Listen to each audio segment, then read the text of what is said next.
I got a question for you, Melissa, right off the bat. Hit me. If more foods were caffeinated, would you eat the caffeinated versions of these foods? So, to give you a little bit of context, I, like, just before this started recording, saw a tweet from IGN that said, "You've heard of gamer fuel, but what about gamer noodles? Cup Noodle is unleashing a caffeinated version of their famous noodles in Japan on September 18th for the gamers."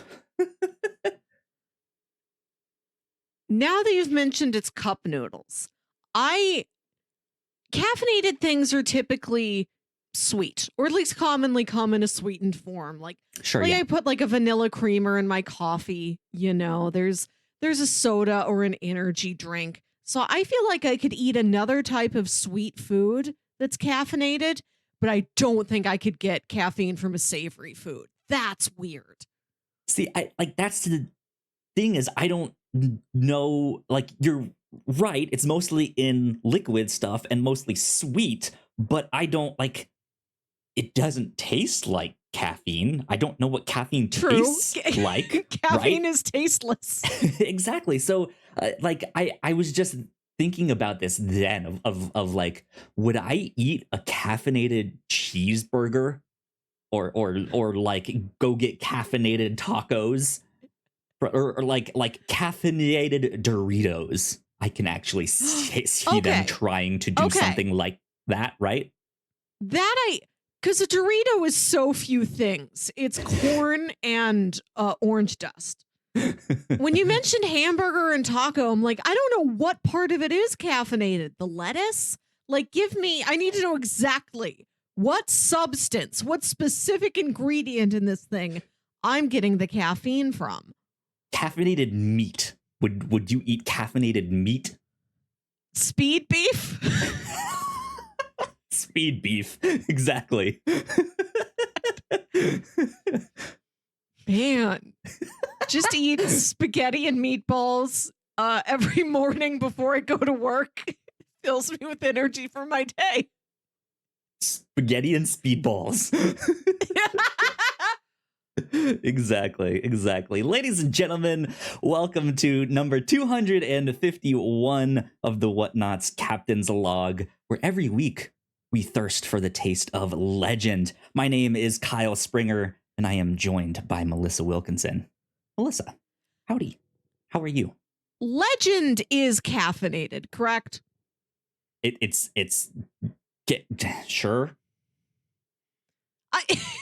This bit arisen from the Mountain Dew legend that is available at Buffalo Wild Wings. Mountain Dew, I guess there's caffeine-free versions. Oh yeah, there's caffeine-free Mountain Dew. When we speak of the legend, the abstract concept of the legend, I imagine that too is caffeinated. I mean, as a caffeine addict, yes. Every week I thirst for the taste of legend. Of energy. Right, of just make me feel normal, please. But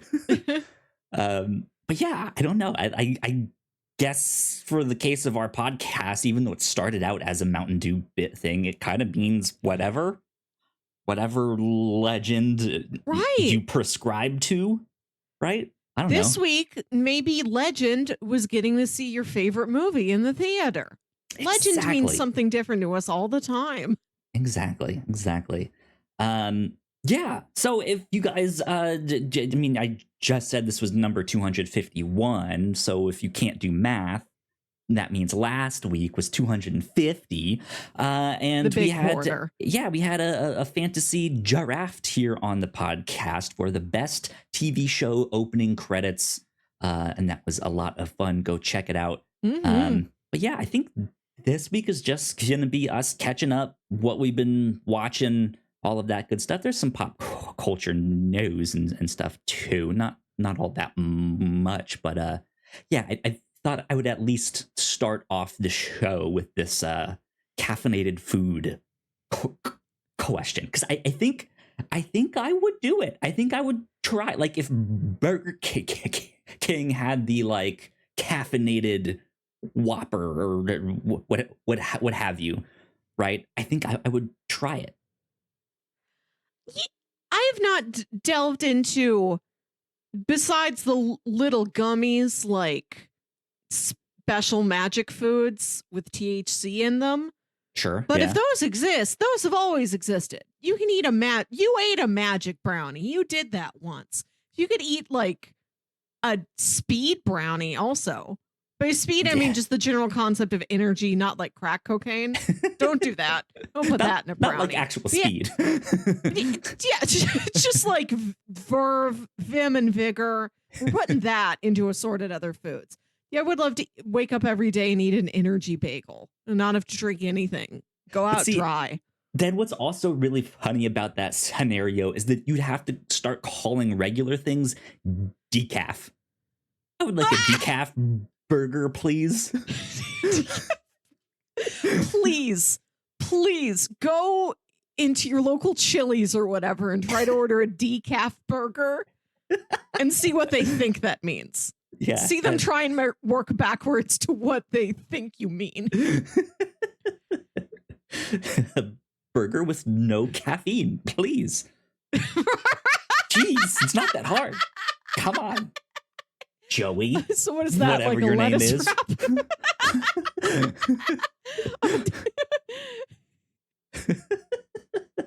Are you Chili? You're fun. The titular Chili's? Yeah. Bring me to Chili. Where is Mr. Chili himself? We need Bob Chili out here right now. Yeah, nobody knew this. Secret fact, Chili's named after a guy. Yeah, Robert Chili wanted to create an affordable chain restaurant bar and grill for him and his buds. And he's like, what do I call it, Roberts? No. I think that's true of Wetzel's Pretzels. It was a guy whose name was like Robert Wetzel or something. And he was just like, oh, really... The fates have defined my... He was trying to start a little pretzel stand, and he's like, I don't know what to call it. And all his friends were like, it's right there. It's right there in front of you. It's Wetzel's Pretzels. Fly, you fool. That's funny. Oh, man. Melissa, how was your week, man? Fine, certainly. Yeah? What have you been up to? Movies, candles, the same stuff. There you go. I've also been up to movies and candles this week too. But no, so we've got some exciting movie stuff to talk about tonight, kinda. We are recording this on a Thursday night because last night on Wednesday, we both went to go see Perfect Blue in movie theaters. It was the 25th anniversary of Satoshi Kon's Perfect Blue. It's one of my favorite films. We've covered it on one of our other podcasts, the review show. I love it a lot. I didn't think I would ever get to go see this movie in theaters.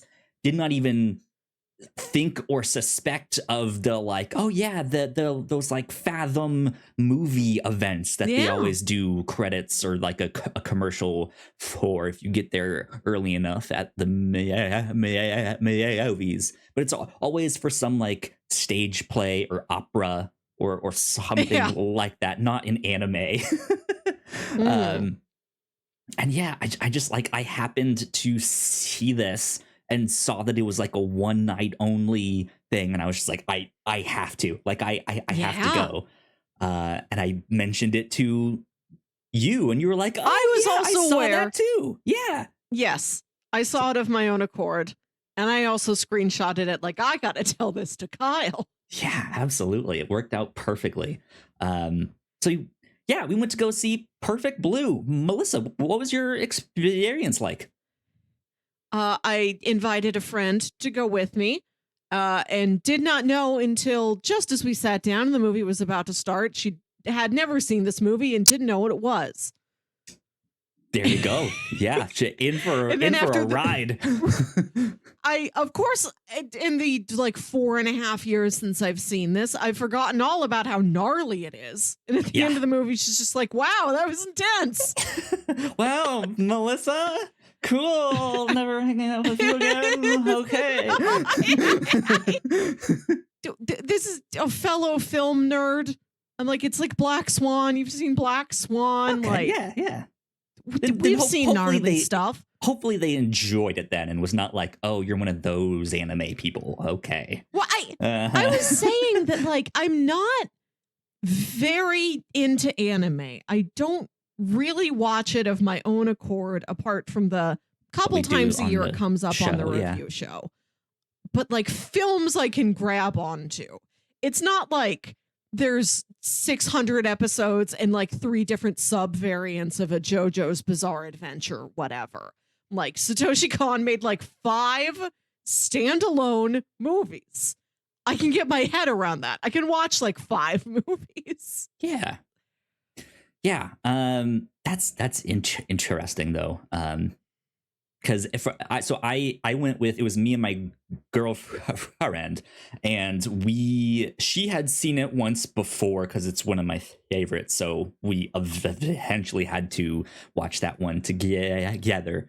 And it had been some time, so she was like, I didn't remember the exact details, but when we watched it, because I think I own it on Amazon Prime or what have you. And guys, like on our TV, which is a good sized TV, but the sound isn't the greatest. And so she was like, I was having trouble like hearing and following it and all of that stuff. So to see it in a theater with good sound, she was like, I could hear it a lot better and could actually like understand what was happening.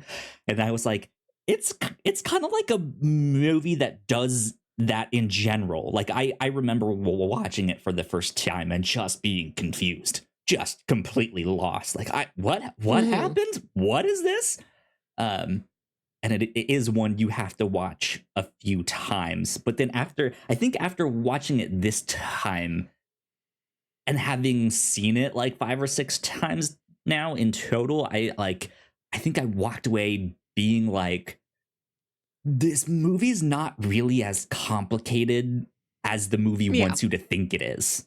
Like it purposely obfuscates what is reality in that. But when you get down to it and you kind of decipher it out, it's like, oh, okay, I understand. Yeah. Like that's not that bad. But yeah. We had a good fun time. There was only like a handful of us in the movie theater.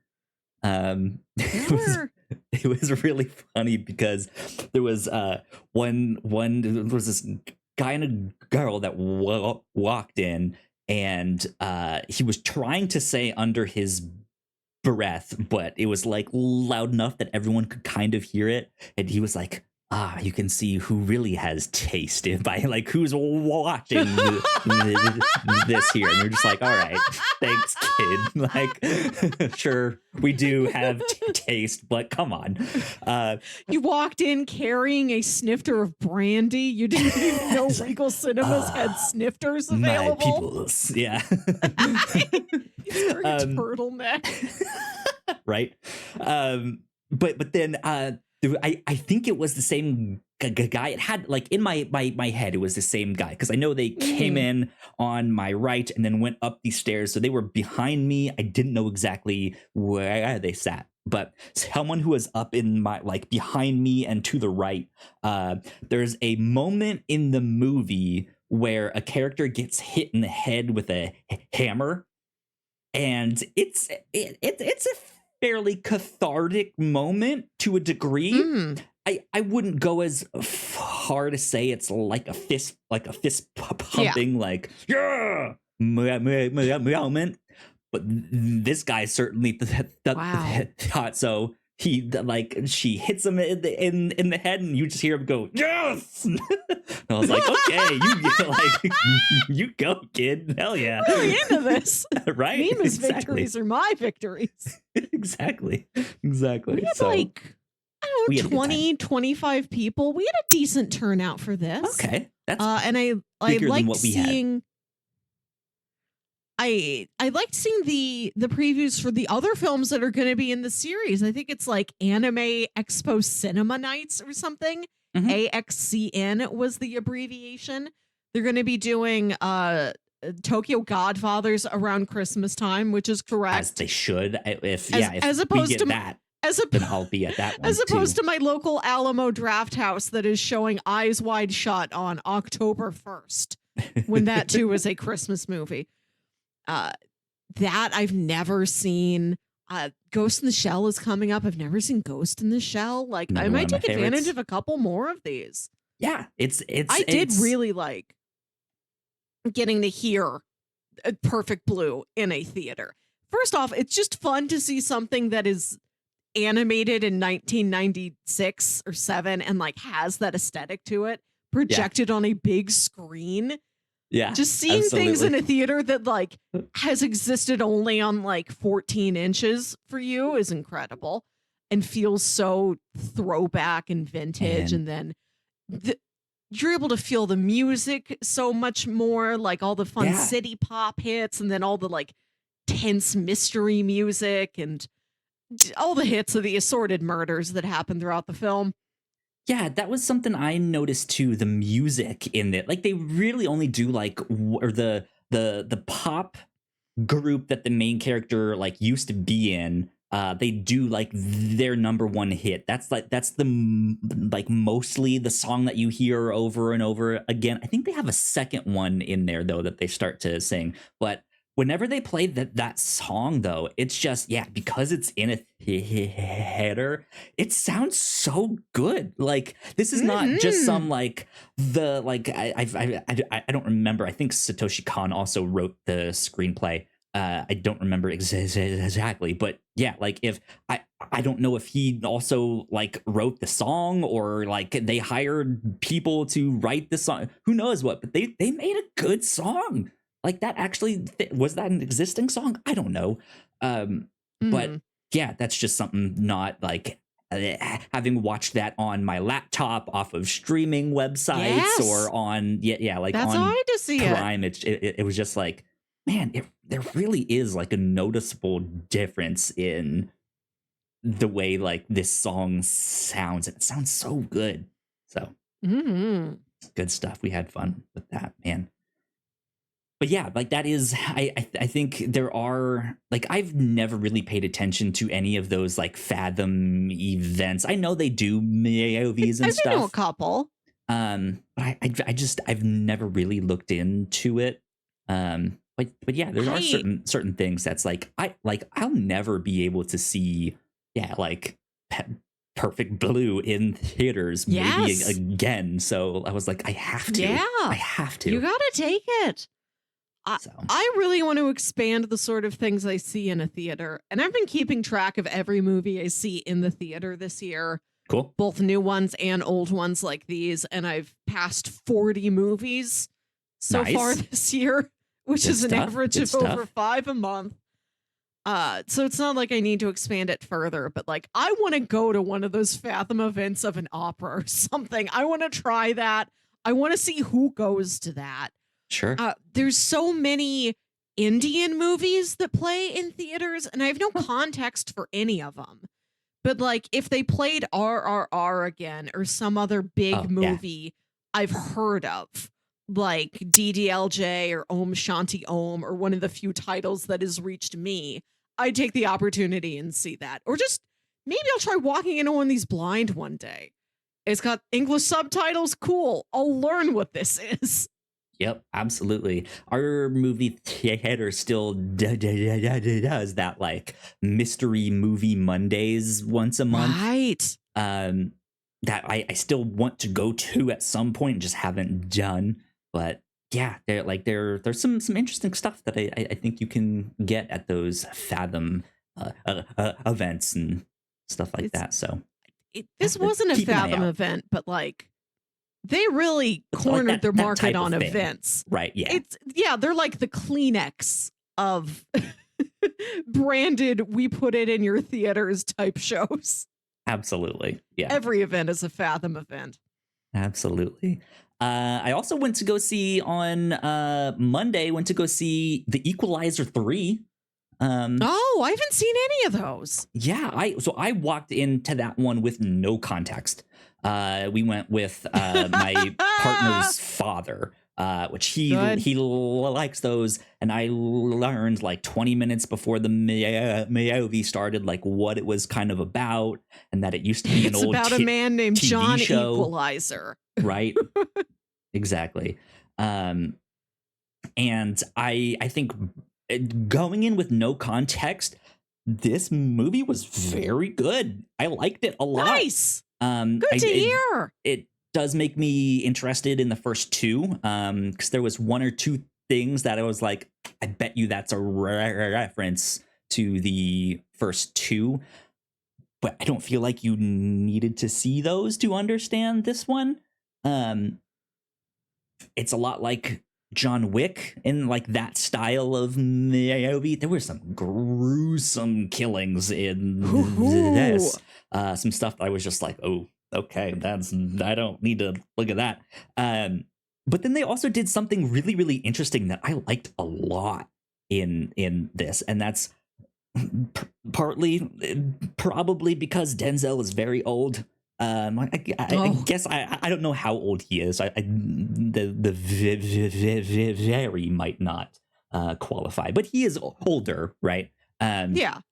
And they do an action scene where he is going through this house, picking these people off one by one from the shadows, like in the dark. And in this whole thing, you don't see him. Like you barely see him at all, but you see like these people like flipping out or get pulled into the shadows or stuff like that.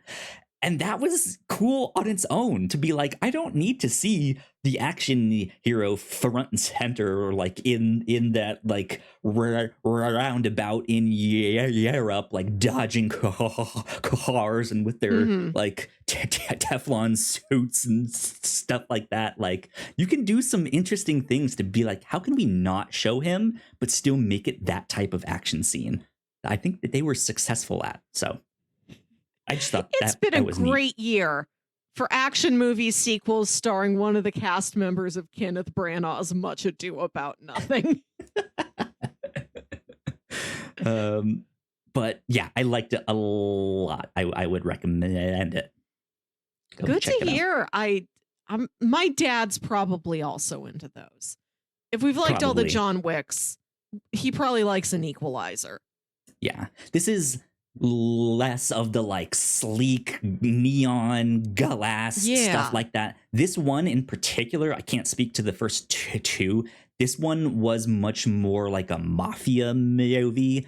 It takes place in this town in Italy, this like seaside port town, where even the town is like built into the like mountains there, and he has to climb all these stairs. And it's like the music is like slower, like concert piano, just like all like it really feels like a mafia movie the way they do all of it. So it's good. Nice. Good stuff there. But yeah, I think that's what else have I been up to and watching and stuff like that. I haven't really gotten to talk about Ahsoka. Which I've been watching. That episode 4 came out yesterday as of recording. Well, I guess technically Tuesday night, but I've been watching them on Wednesday mornings. But yeah, that show has been fantastic. I am loving it.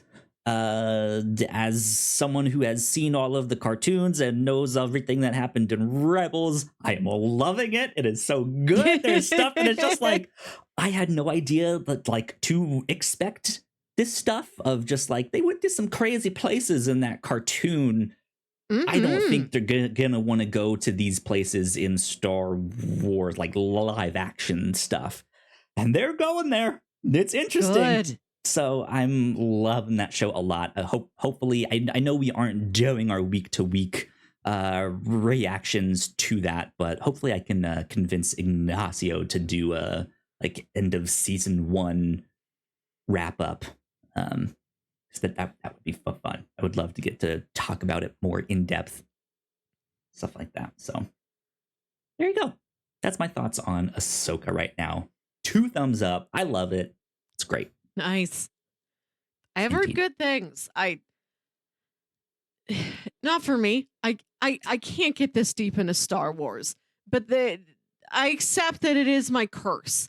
The people will keep telling me, you got to see the Star Wars thing. And I'll say, no. This is one I would not recommend to just like a casual person who hasn't seen the cartoons. Like, I think you could get into it, but especially with some of the stuff that happened in episode 4, it's starting to get a little more confusing. I was thinking, like, after episode 2, I was like, if you haven't seen Rebels and you don't know anything about that, you'd probably be okay, but it'd be a much slower burn than like me having watched all of that cartoon and episode 1 and 2. I'm immediately in. I know like why I should care about these characters, like all of that stuff. And now the kind of direction they're going is like, yeah, I think most people would just be lost. Yeah, but that's why I heard also why I love it. It's like a sequel to Rebels. At least with like Rebels Andor, you 5. just watch So you have to watch 5 seasons of that. Yeah. 5 seasons of this Disney XD cartoon, and then you watch Ahsoka. Whereas something like Andor, you watch Rogue One, you've seen A New Hope, like you're pretty much set, it seems like. Do you have a cursory knowledge of Star Wars? Okay. And this is just asking so much more. Like, I couldn't give it to Andor. Yeah. I can't give it to you. I'll try 1 episode of The Acolyte when its time comes. Otherwise, just call me when there's another feature film. God, I hope you like that one, because I would love to pull you in on our like Star Wars reactions, and you just be like, I have stressful. No idea what's going on in any of this. Coruscant, tall buildings. Yeah, big pretty building. dresses, look at that. Big hair. When are they going to go to another one of those wet operas? Anyways, let's take a quick break for housekeeping. And when we come back, Melissa, you have a question about karaoke. We have some pop culture news to discuss, all that good stuff. So we will be right back. Here at the Whatnauts, we make multiple different shows, and a lot of hard work goes into making them, so we would love it if you check them all out. If you enjoy our shows, patreon.com/thewhatnauts is the best place to show your support. For just $1 a month, you can get early access to episodes, and at our $3 tier, a Patreon exclusive podcast, The Pilots Club. You can even get a shout out and thank you on most of our shows at the $5 Let's run through all these tier. pop culture bits and and if do you're the one of our karaoke patrons bit already, last. Thank you so much. It means the world to us. You can find out more information on our website, thewhatnauts.com, as well as your favorite podcasting platform of choice. When you type in The Whatnauts, all of our shows will pop up right there. Just don't forget to give us a nice rating and review if you like the shows. You can also find us on YouTube and Twitch for video versions of the shows, trailer reactions, and live streams. And lastly, we have merch. If you want to grab yourself a shirt or a hoodie or a mug or something else, head over to thewhatnauts.com/store to pick up some merch today. All right, we are back once again. A big shout out to our Patreon supporters. We love you a lot. Thank you. It means a ton. Over on Patreon for the Pilots Club, this month we got to talk about Winning Time, the rise of the Lakers dynasty.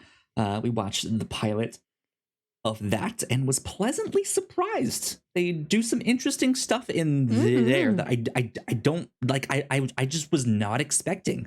But yeah, but that is a show that I am now very interested in going back to watch and check out the rest of. Who knows when I'll actually get to that one. but it was good. I enjoyed it a lot. So go check out our thoughts on Wedding Time, the Rise of the Lakers Dynasty over on patreon.com/the Whatnauts. Right here on the Captain's Log, I already kind of mentioned it last week. We did the best TV show opening credits fantasy draft. Our friend of the show, Jack, got to join us for that one. We had a blast. Lots of bops, lots of like, oh, I forgot about that one, and some hidden gems in there too. So go check that out. Over on the review show this past week, we got to talk about True Detective Season 1. We are officially in September here in 2023, and every September over on the review show, we like to do what we call Shame-tember. And True Detective Season 1 was kind of our like official start to Shame-tember. We typically do movies for Shame-tember, and that is what we will do for the next 2 weeks on the review show. But Alyssa, you had not seen True Detective until last week. So we rectified that and said it's an honorary Shame-tember pick. So right. By the benefit of it being an anthology series where if I watch season 1, I have watched a complete story. This one can be in a Shame-tember. Yes, absolutely. Absolutely. So yeah, go check out our thoughts on Shame-tember over our thoughts on True Detective over on the review show. But yeah, that is kind of about it for housekeeping at the moment. So let's jump into. So real quick before we do this pop culture news, because there's not much. There's just some small things here. To kind of continue on all of the stuff I've been watching, I've just been having a really good week this week in general. And that is to say that we had a holiday on Monday. I had 1 day of work on Tuesday, and then I took Wednesday, Thursday, and tomorrow off of work to play some video games. You're on a video game weekend. I am. I'm going on Starfield sabbatical to the stars. Exactly. So like a week and a half ago, I started playing Sea of Stars. And that game is fantastic if you like the old school 16-bit RPGs like Final Fantasy or even something like Golden Sun on Game Boy Advance. It's a lot like that, and it's incredible. Go play it. But yeah, Starfield came out this week. I'm about 12 hours in, which I have barely scratched the surface of. This is Bethesda's new game, and if you like Bethesda style RPGs, if you like Fallout or Skyrim, all of that stuff, it's another one of those, but out in space, and it's fantastic. Is this like Detroit style pizza? They have like a very particular way that they do their games and the way things look and act and stuff like that. Like if you are used to the usual amount of like bugs and jank in a Bethesda game, I can say that this is probably one of their better ones, but it's not without its crazy dumb jank that's in there. I was on a mission where my companion died in a firefight, and I didn't notice at first. And so I opened this door I'm supposed to go through, and I talked to this character that I'm supposed to talk to. But the cutscene that started when I talked to this character has lines that my companion is supposed to say. So despite her having died and her body being like hunched over and limp and lifeless, face down on the floor, the scene still cut to her, and her mouth was still moving as she's just like this dead body on the floor. And I was just like, the dead speak. Right, exactly. Zombies.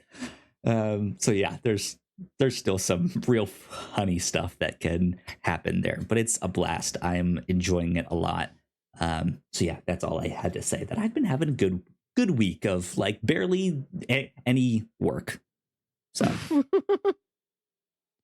Go me. Yay me. All right.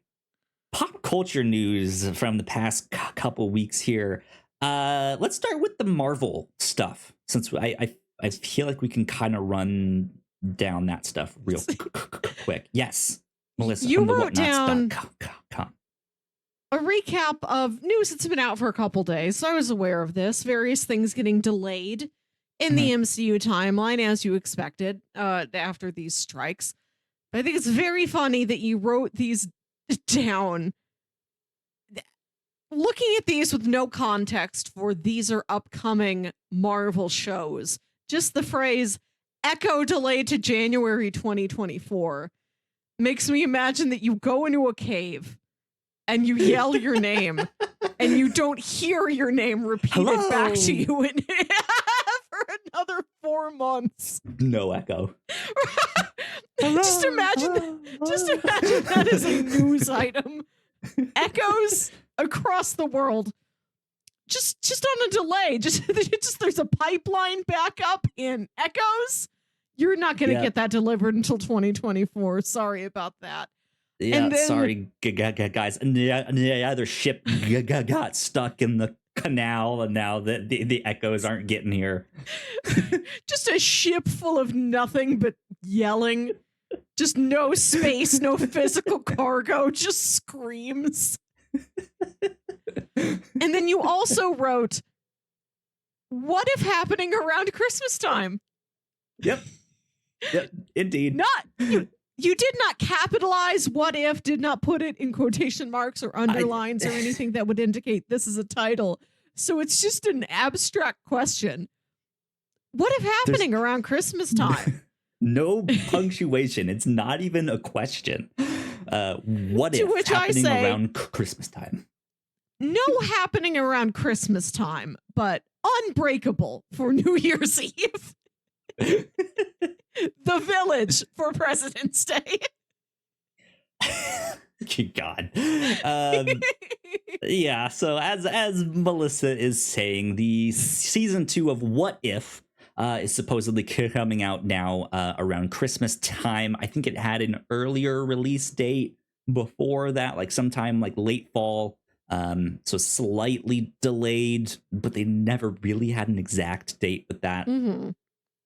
The show Echo has been delayed to January 2024. That's kind of the spinoff of the Hawkeye show, focusing on the character of Echo, not literal echoes to Melissa's disappointment.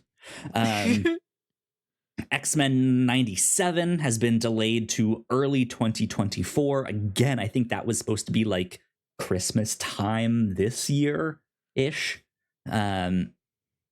And then Agatha Harkness, that show has changed its subtitle a third time. It is now Agatha Harkness Darkhold Diaries, right? Or just like Harkness Darkhold Diaries, I think. So or something like that. First it was House of Harkness. Right. Then it was Coven of Chaos. Now it is Darkhold Diaries. And who's to say which of these is the final title?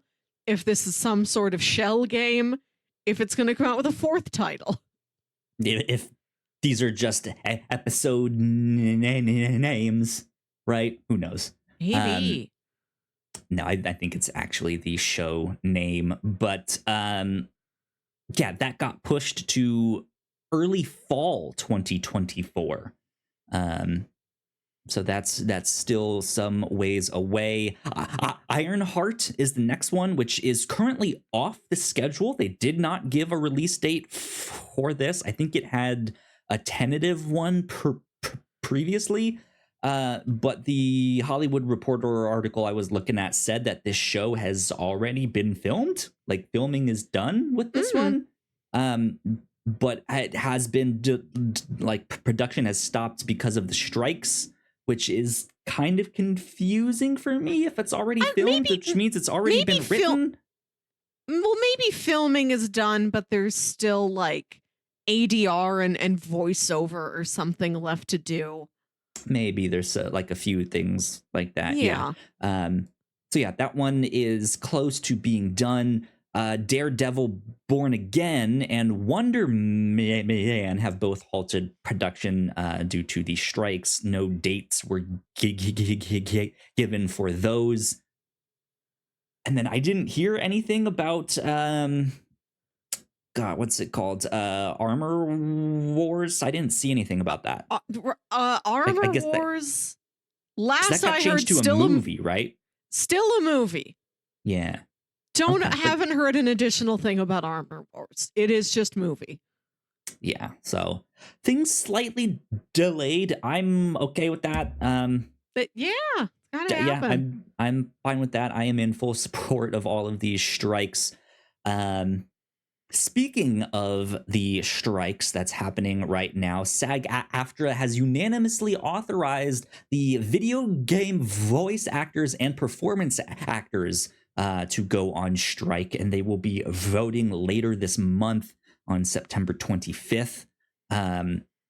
Just an interesting news tidbit that I saw. My first thought initially was like, oh, I wonder if they're trying to, like, if they can somehow put pressure on other companies outside of these streaming services, like those companies will like look to the streaming services and just be like, what the hell, guys, like, hey, but that's not really the situation there. But yeah, it's a lot of the same concerns, especially around video games, like using their likenesses and stuff like that, which would be interesting. I know like a lot of actors have like taken up voice acting roles in video games or have had their likenesses scanned in, and you get to control like a character that looks like them too. So yeah, they want protections against that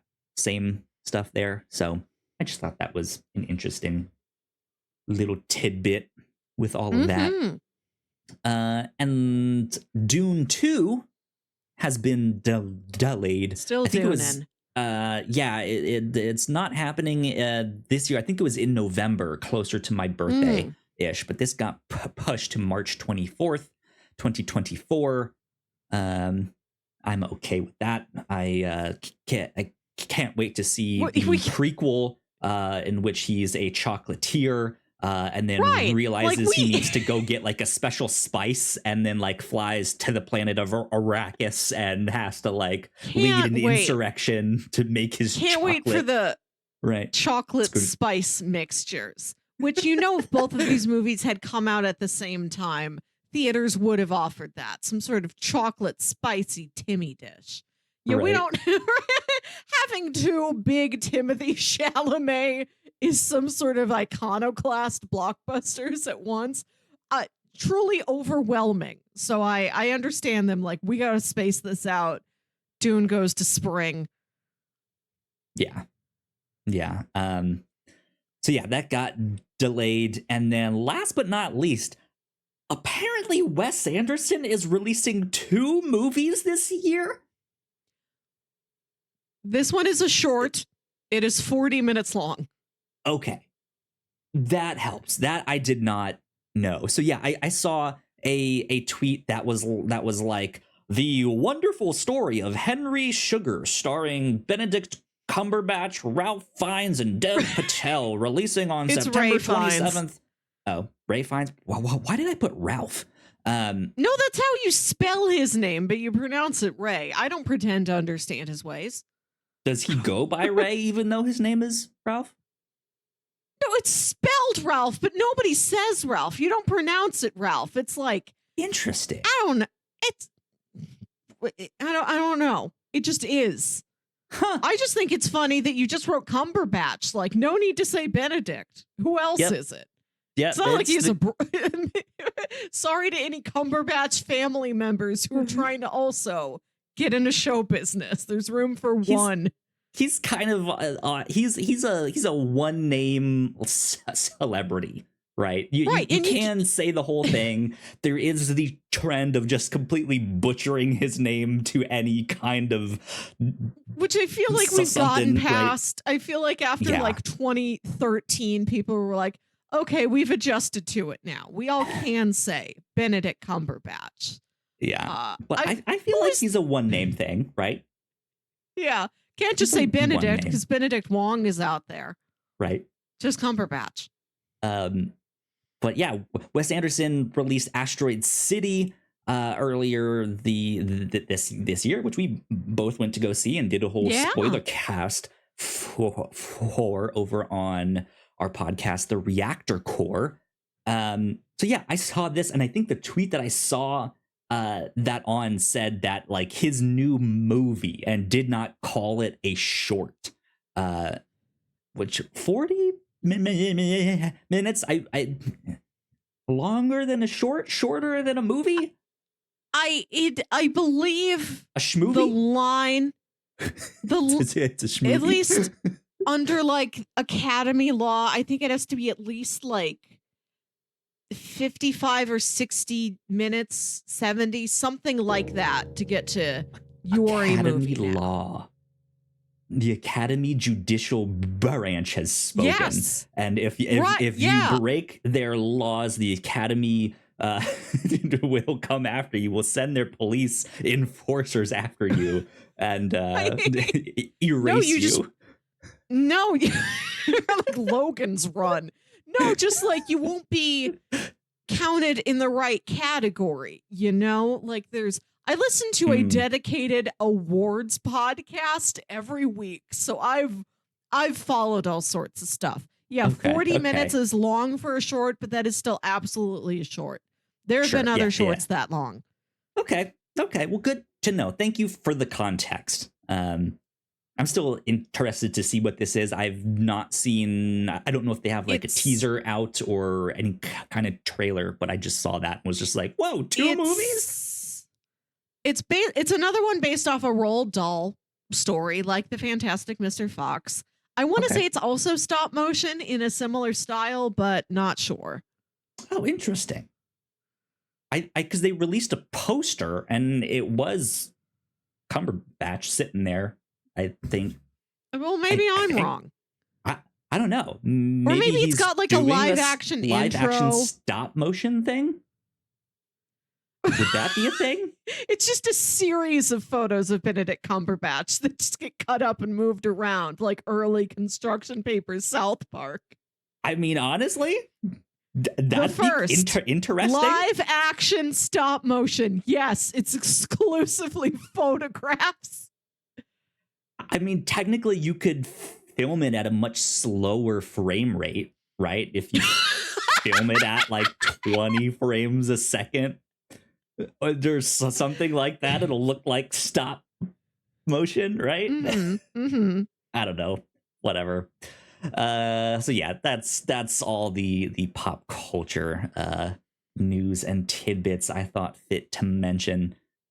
Bits and Melissa, tids. Karaoke. Let's switch gears to that. Have I told you the tidbit story? The tidbit this story? This only happened last year, so maybe I did.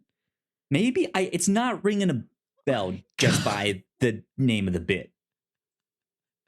My mom is making one of those Jell-O salads, like an ambrosia or something, where it's got like little canned fruit and like walnuts and like a packet of Jell-O and like a can of Cool Whip, like one of those things.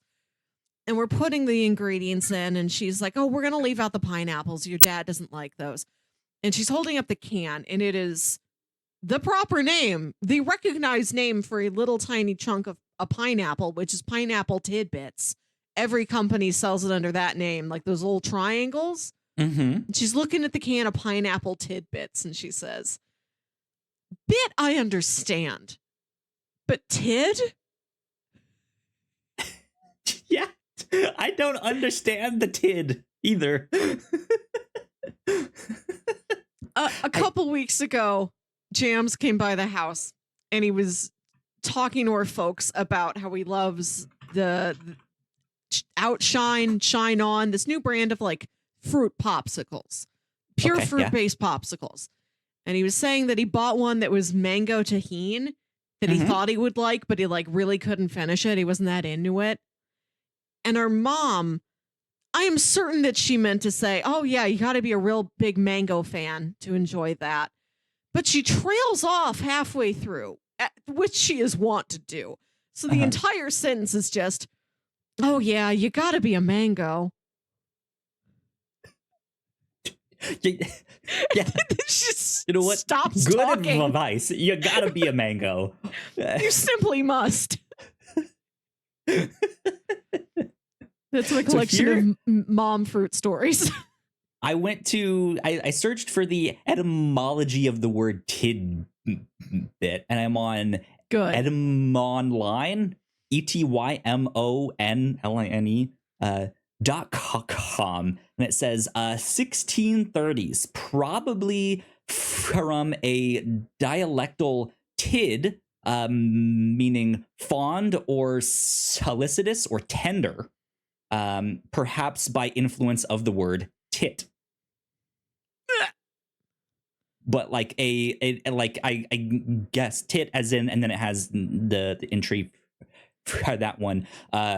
1540s, a word for any small animal or object, like a titmouse. Right? It just meant to be a small thing. So yeah, it would be a titbit, but it changed to tidbit, as probably the word tit got used for other things, and did not necessarily refer to the size of said tits. Interesting. Okay. Huh. The more you know. The more you know. You learned something here on this here podcast. Who would have thunk it?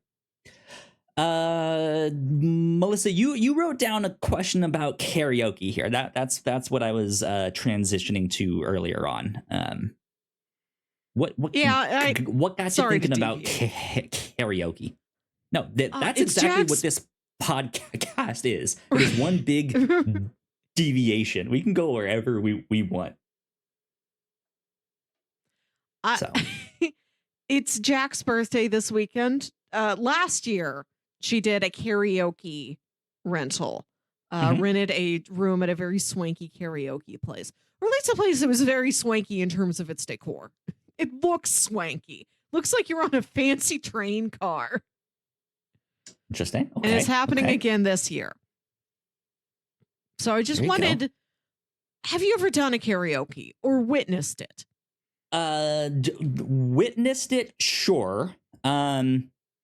Mostly through movies or television shows. I've seen some like smaller karaoke stuff, like not like official, like it's a karaoke place or a bar that has karaoke nights, but like karaoke at someone's house while they're having a party or something like that, right?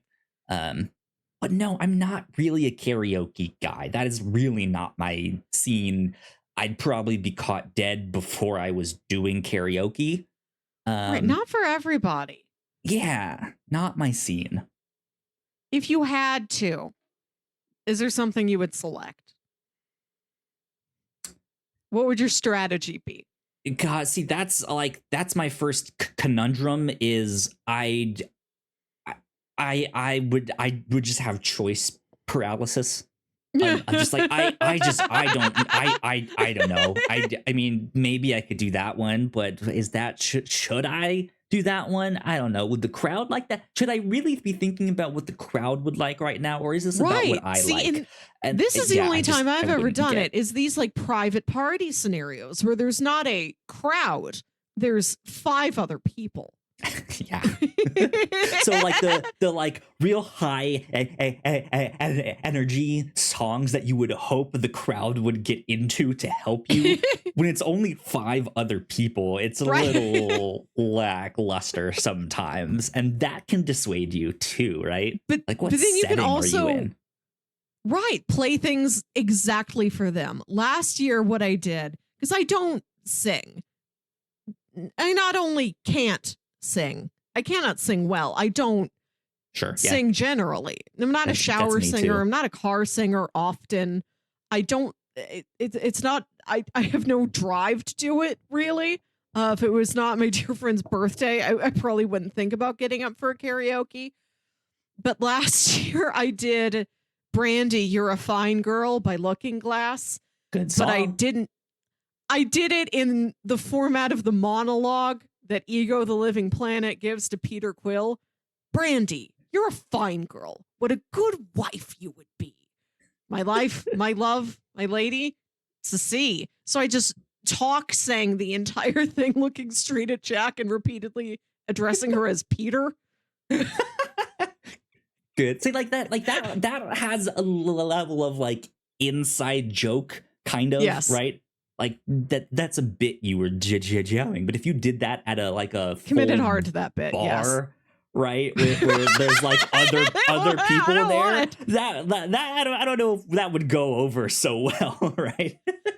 Now, the joy of this karaoke place is that they also have a YouTube hookup. So you can look up anything that's on YouTube. It's not standard like big laminated karaoke booklet stuff, although they do have all of that. So I also did the hot drinks Wendy's training video. One of my favorite songs. That one I will belt out. That is like the most passion I've ever expressed. For coffee, decaf, hot tea, and hot chocolate. These are the hot drinks that you'll make. So get set. The baby back ribs song. I want my baby back, baby back. That's great for the whole crowd. Everybody can sing the baby back ribs song. That was our final song of the night. That's my strategy again this time. One to Robert Chili's.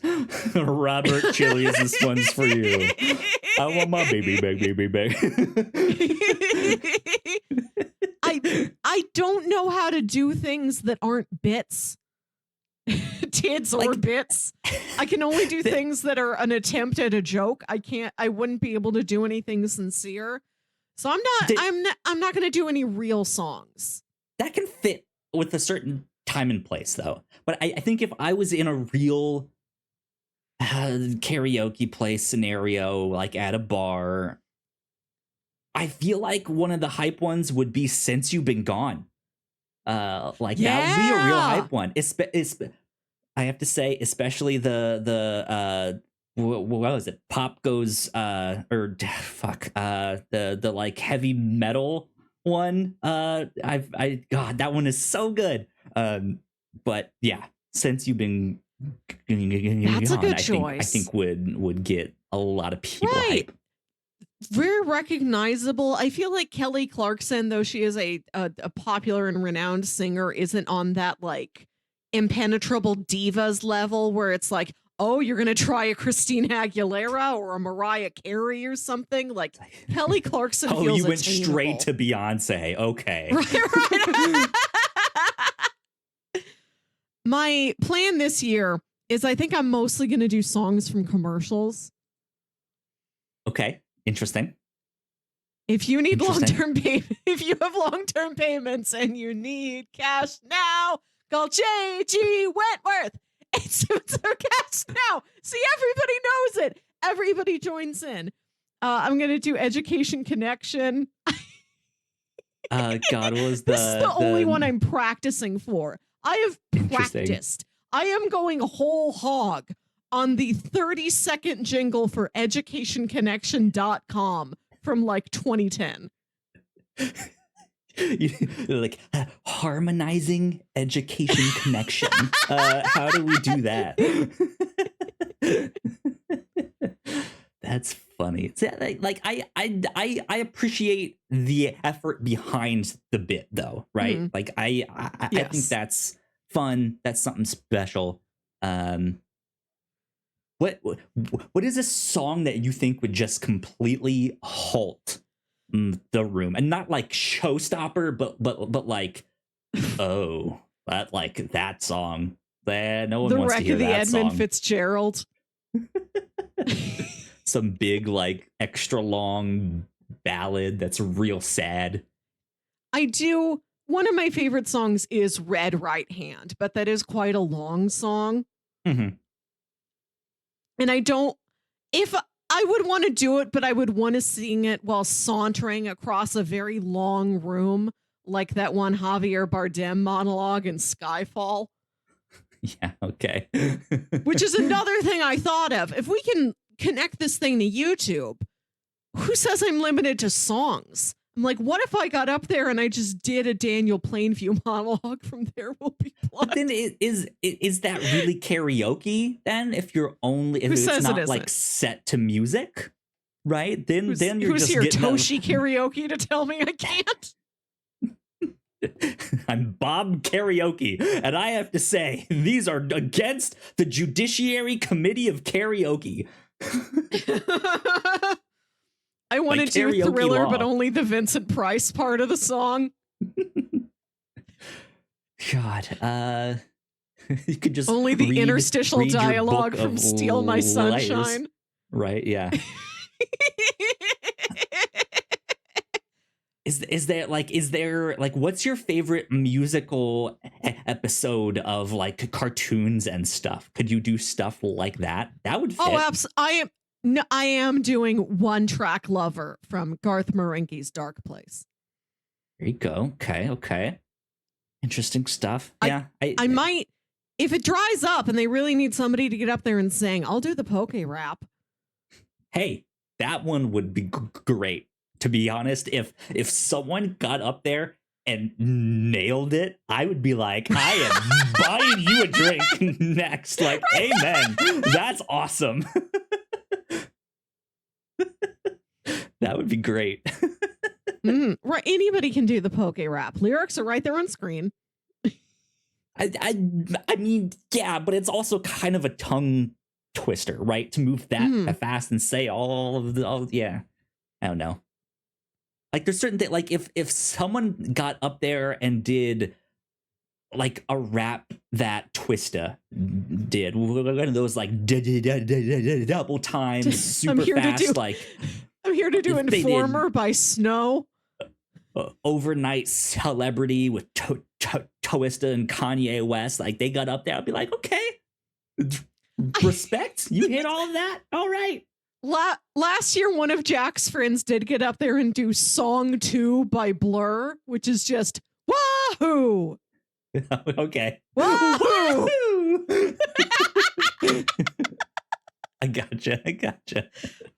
Oh, Jack put on the karaoke track for Leonard Cohen's Hallelujah, but sang the lyrics to Hollaback Girl. But I heard that you were talking shit and you didn't think that I would hear it. It's really remarkable. That's good. Huh, yeah.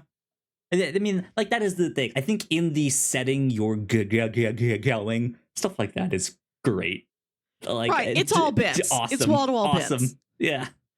Please send me your ideas for best karaoke bits, please. From the windows 0% sincerity. to the wall.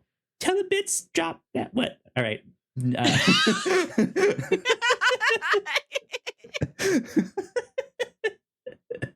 And with that, maybe we should wrap things up there. Cool. Yeah, this has been fun. Fun catching up and talking about karaoke and movies we've been watching. Good stuff. Cool. Melissa, where can the people find you on the interwebs? We're at a phase where it's embarrassing to have plugs and embarrassing not to have plugs. But I do still technically exist on platforms known as Twitter and Instagram at WilkyWit, WilkyWit. And I have done another podcast called Saturday Morning Obscurities. There you go. Have you guys started releasing new episodes again? Or are you still waiting a little bit? It's been a while. We've both been pretty busy, but they exist. They are all still there for you to listen to. I'm sure more will happen eventually. We've recorded stuff that hasn't been edited yet, so there's stuff in the can. Okay, cool. Good to know. If you guys want to follow me, I am at Yo Kyle Springer on all the social medias. If you'd like to stay up to date with all of the stuff that we do here at the Whatnauts, I don't think the button hit to do the...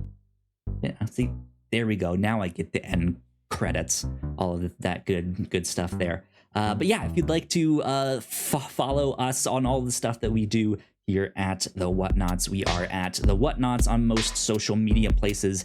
If not at that, then we are at the Whatnauts official.